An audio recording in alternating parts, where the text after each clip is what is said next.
Vamos a seguir ahora con los mecanismos de patogenicidad bacteriana.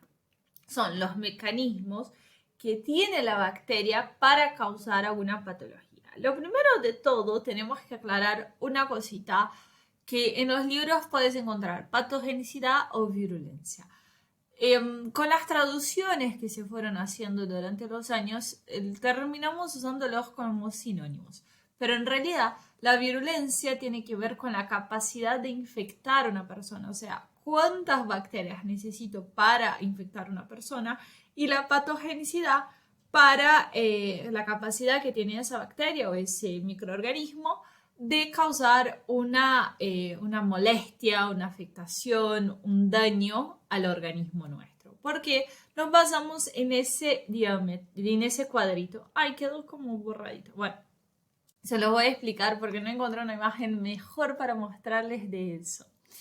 Cuando nosotros somos expuestos a los patógenos, esos patógenos van a hacer una adherencia, van a hacer una evasión y van consecuentemente llegar a una infección. Esa parte es la virulencia. Ahora, después que hacemos la infección, lo que va a ser la toxicidad, la invasividad, cómo va a ser la invasión de esos patógenos, el daño tisular y la enfermedad, esa parte sería la patogenicidad.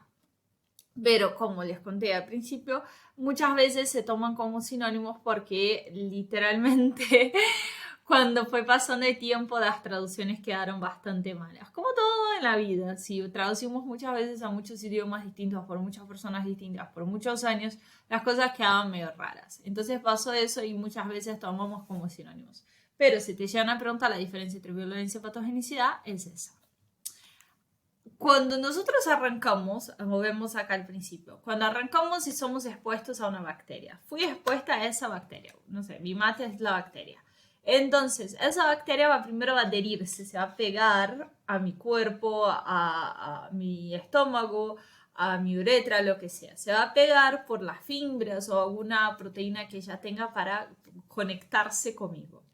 Después ella va a intentar invadir mis células, va a intentar pasar esa barrera de la membrana exterior con la membrana interior, o sea, la piel, la mucosa, todo lo que sea, para entrar a mi sistema, a mi cuerpo. Entonces, una vez que entra adentro de mi cuerpo, va a lograr hacer una infección, porque esa infección va a tener un crecimiento, una producción de esas bacterias o otros microorganismos. Entonces, cuando estoy acá adentro, cuando estoy adentro de las células, voy a empezar a liberar toxinas porque me voy a tener una marcación por todo lo que es mi sistema que está alrededor mío, el ambiente que está alrededor mío, me va a indicar que necesito formar toxinas, que necesito protegerme de los antibióticos, del sistema inmune y de otras cositas más. Entonces voy a empezar a liberar cosas que van a contrarrestar todo el ambiente en que estoy para que el ambiente no me mate y yo perpetúe en ese lugar. Entonces ahí tenemos tanto la toxicidad como la invasibilidad. Cuando en ese lugar necesito irme para otro lugar para poder vivir mejor, vamos a hablar de invasión. Y cuando yo libero toxinas, vamos a hablar de la toxicidad. Entonces esas dos capacidades de las bacterias y de otros microorganismos me van a generar el daño tisular y las enfermedades. La enfermedad va a ser la muestra que yo percibo, o sea, que no sé, que esté inflamado, que esté hinchado, que esté rojo, que tenga pus, del daño tisular, que es lo que se rompió la célula, se rompió la arteria, se rompió lo que sea, que la toxicidad y la invasibilidad de la bacteria causó en mi cuerpo. Entonces, cuando las bacterias causan algún daño tisular, ellas están intentando sobrevivir a ese ambiente. Y ese daño tisular se demuestra en mi cuerpo con una enfermedad o un signo o síntoma patológico. Ese es como el resumen. Hay que hacer esa explicación también porque cuando vean pato van a entender un poquito más de daño tisular y enfermedad porque va a estar mejor descrito allá. Pero yo sé que mucha gente hace micro sin haber hecho pato, que está bien, es la forma, no sé si correcta, pero es la forma que normalmente se hace. Entonces vamos explicando todos los conceptos como vamos explicando todos los conceptos. Así que si ya lo sabes, mejor. Pero si no lo sabes, ahora lo sabes. Entonces vamos a ver algunos mecanismos de patogenicidad. Cuando veamos las bacterias por específico, vamos a volver a verlos. Y es muy probable que los vuelva a mencionar algunos mecanismos de patogenicidad o los vuelva a explicar o ponga más características a esos mecanismos de patogenicidad. Arrancamos viendo una bacteria, entonces. Vamos a nombrarlos y ver cuáles son los más importantes de todos. Cuando vemos una bacteria, acá está la bacteria suelta, es como una ilustración, voy a ponerme para acá. Cuando vemos una bacteria suelta, podemos ver todos sus mecanismos de patogenicidad. Y acá la vemos en interacción con una membrana celular. Fíjense que es una mitocondria. Piensen que no todas las bacterias van a tener todos los mecanismos de patogenicidad. La mayoría de las bacterias va a tener 2, 3. Algunas bacterias tienen la capacidad de tener todos esos mecanismos de patogenicidad, pero no van a tener todas.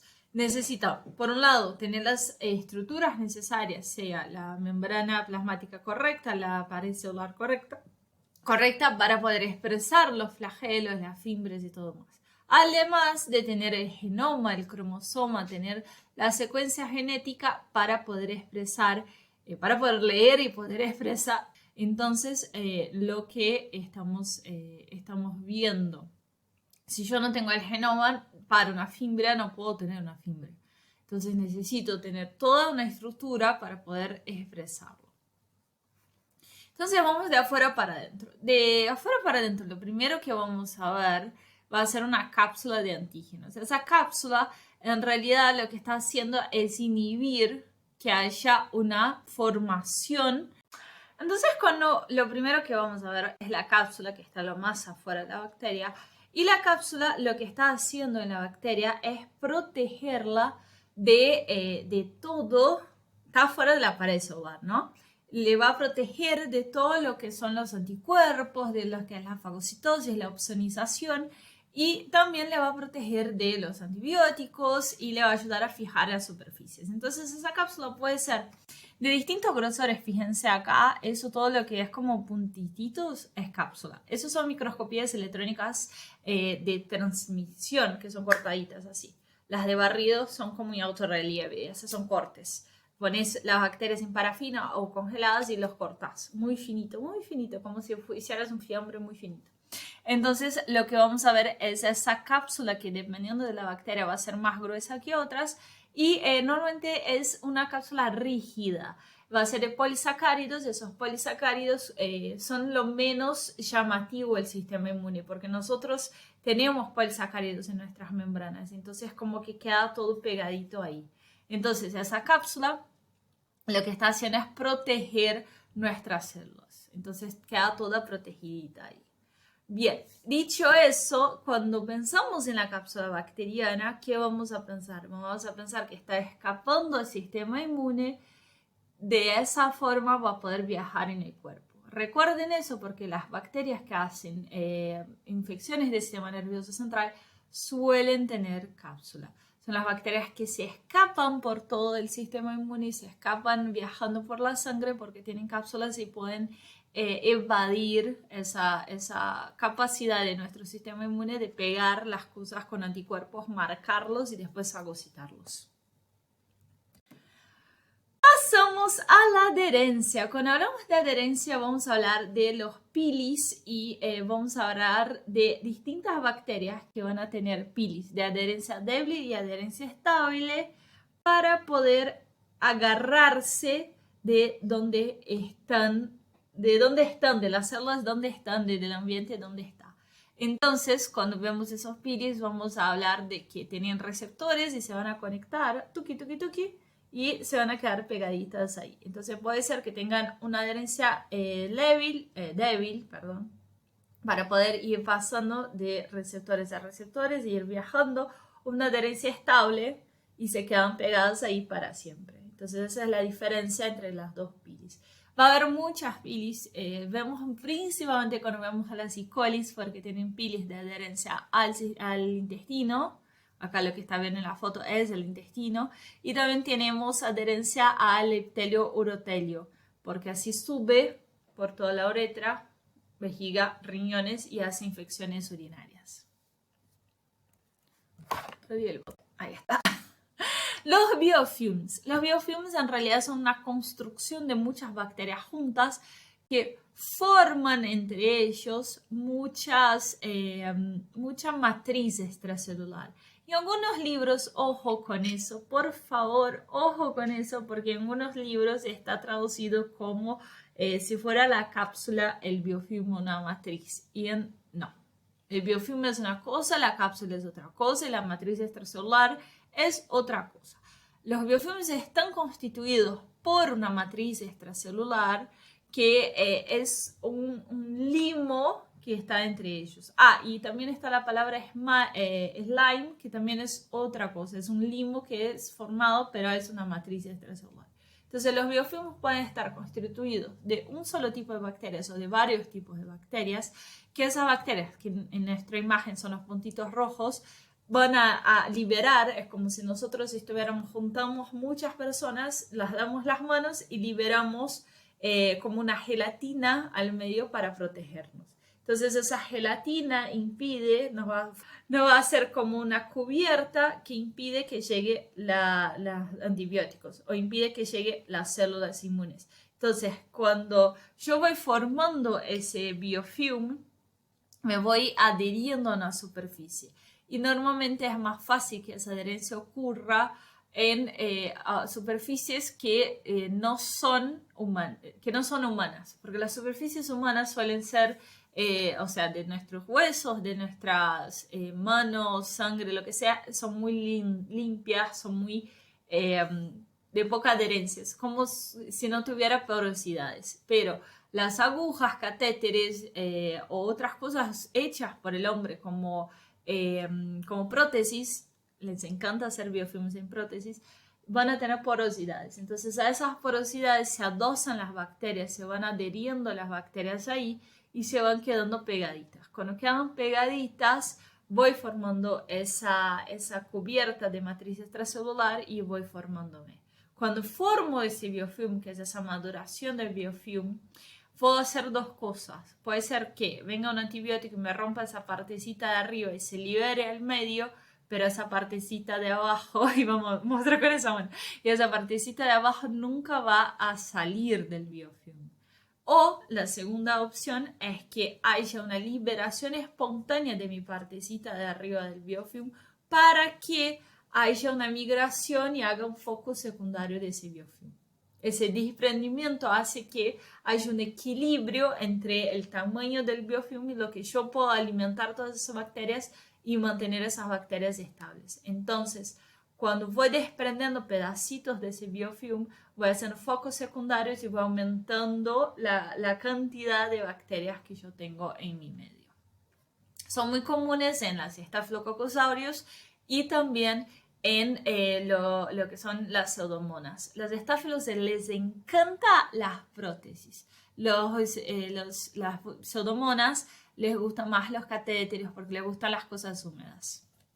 Vamos entonces a ver la destrucción celular. La destrucción celular normalmente está pensada o está ocasionada y está relacionada con las toxinas. Entonces tenemos distintos tipos de toxinas que las bacterias van a hacer, van a producir para liberar el medio. Y como sabemos, toxinas, malas toxinas. Entonces tenemos toxinas que son internas a la bacteria, que están pegadas en su estructura, y tenemos toxinas que lo liberan al medio. Las toxinas que están internas son las endotoxinas y las externas son las exotoxinas. ¿Y qué son toxinas entonces? Son proteínas capaces de inducir respuestas inmunológicas que provocan daño a la célula. Respuesta de $1.000.000.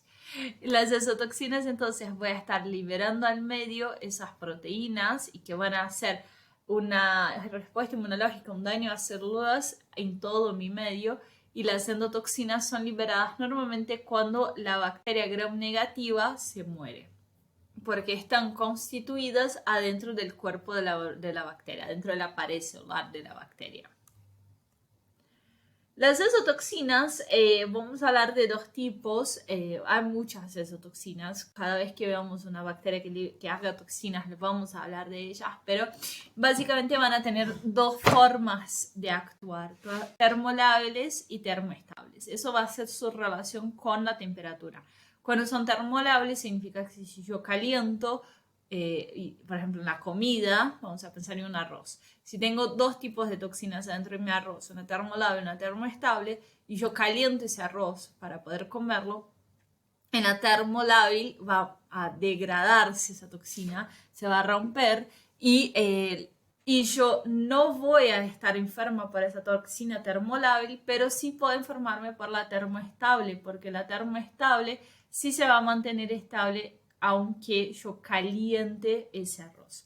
Entonces, cuando pensamos por ejemplo, diarreas, intoxicaciones por toxinas, intoxicaciones por bacterias, por toxinas de las bacterias, tenemos que pensar si esa toxina es termolable o termoestable para decir a nuestros pacientes o decir a la población general cómo, o a uno mismo, que a uno mismo a veces me boludo y come las cosas que no tiene que comer, cómo va a ser para evitar la supervivencia de esa toxina en nuestros alimentos.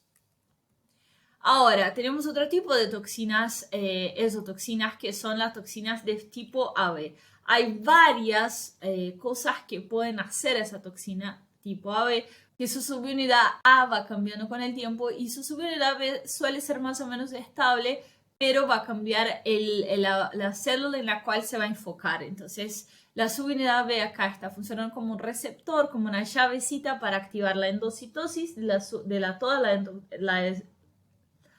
toda la exotoxina AB, y la subunidad A lo que está haciendo, que es el otro pedazo, que es el pedazo rojo acá en nuestra imagen, lo que va a hacer es activar algún daño celular. Y ese puede ser activar la transcripción de factores de elongación que promueven que la célula se automate, se suicide, o puede ser que la subunidad A es una de rupturas de membranas, puede ser que la subunidad A inhiba la producción de alguna citoquina, o puede ser que la subunidad A estimule la producción de algo que la bacteria necesite, tipo que estimule la liberación de hierro al medio, así la bacteria puede agarrar más hierro.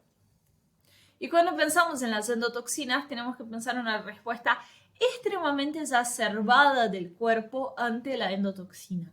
Lo que está pasando acá, que es los LPS, los LOS, que están pegados a la membrana de la bacteria. Recuérdense que teníamos la bacteria gram negativa, tenía un sándwichito, membrana externa, pared celular y membrana interna, y tenía como unos filitos saliendo de la bacteria, y eran los LPS. Esos LPS se van a conectar a distintas células del sistema inmune. Acá lo que estamos viendo es un macrófago, y ese macrófago está siendo conectado por el LPS a el TLR4, que es un receptor del macrófago.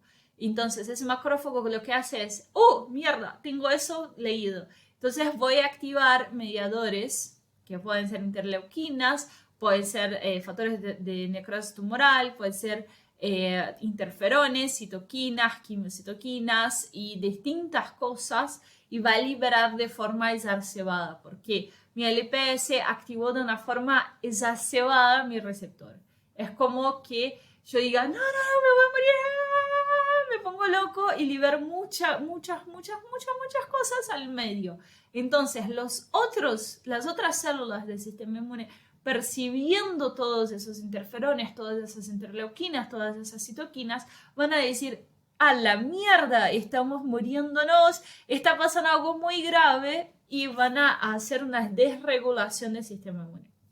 Cuando desregulamos el sistema inmune, vamos a tener un montón de cosas que estaban intencionadas, si hiciéramos de forma moderada, para matar las bacterias y tener una vida estable.